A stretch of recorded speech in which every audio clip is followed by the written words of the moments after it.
नमस्ते दोस्तों, स्वागत है आपका हमारे चैनल पर। दोस्तों, आजकल बहुत से इन्वेस्टर्स म्यूचुअल फंड्स में लंबे समय तक निवेश करते हैं और जब वे उन्हें बेचते हैं तो अच्छा खासा long term capital gain LTCG बन जाता है। लेकिन क्या आप जानते हैं कि इस एलटीसीजी पर टैक्स लगने से आप पूरी तरह बच सकते हैं? हाँ, इनकम टैक्स एक्ट की सेक्शन 54F के तहत अगर आप म्यूचुअल फंड्स बेचकर मिले पैसे से रेजिडेंशियल हाउस खरीदते या बनाते हैं तो आपका पूरा कैपिटल गेन टैक्स फ्री हो सकता है और ये छूट अब 10 करोड़ रुपए तक उपलब्ध है।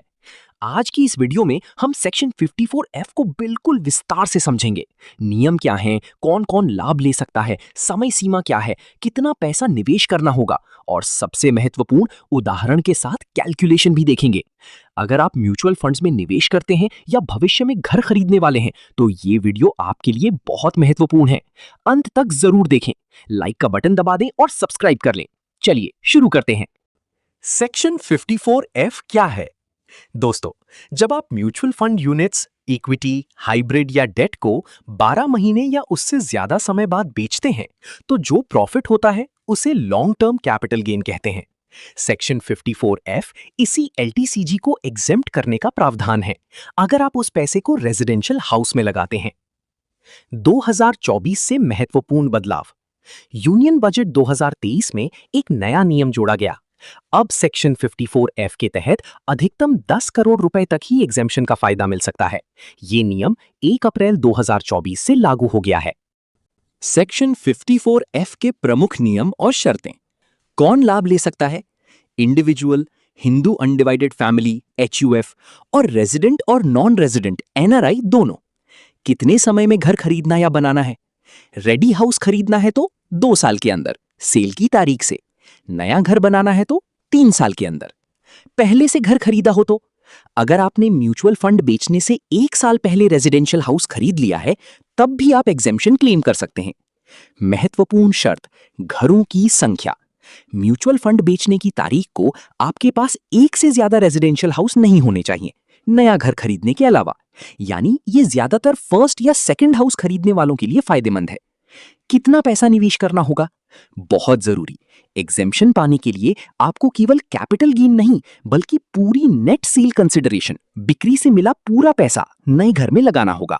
एग्जेम्पशन की गणना कैसे होती है? Formula plus example. Formula 54F exemption equals capital gain into नए घर में निवेश की गई राशि divided by net sale consideration. उदाहरण समझते हैं। मान लीजिए आपने म्यूचुअल फंड्स बेचे। सेल कंसिडरेशन बिक्री मूल्य 2.5 करोड़ रुपए, खर्च प्लस खरीद मूल्य 1 करोड़ रुपए, एलटीसीजी 1.5 करोड़ रुपए।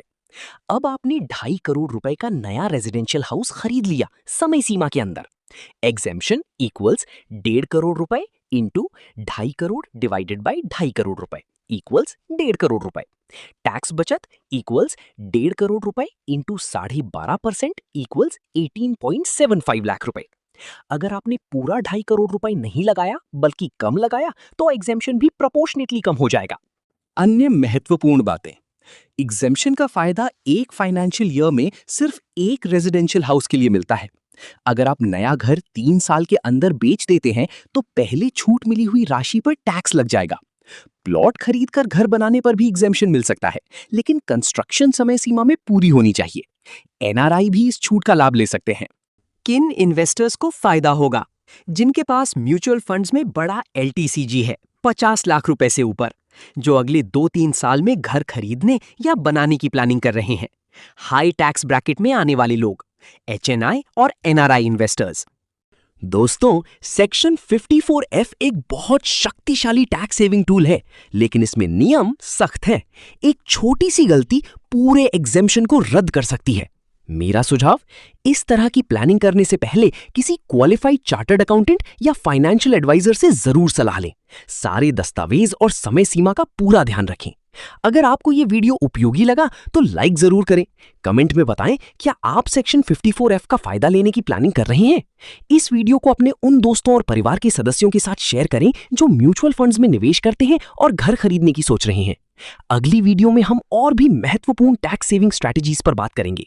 धन्यवाद। जय हिंद। अपना और अपने परिवार का ख्याल रखें। स्मार्ट इन्वेस्टिंग करें।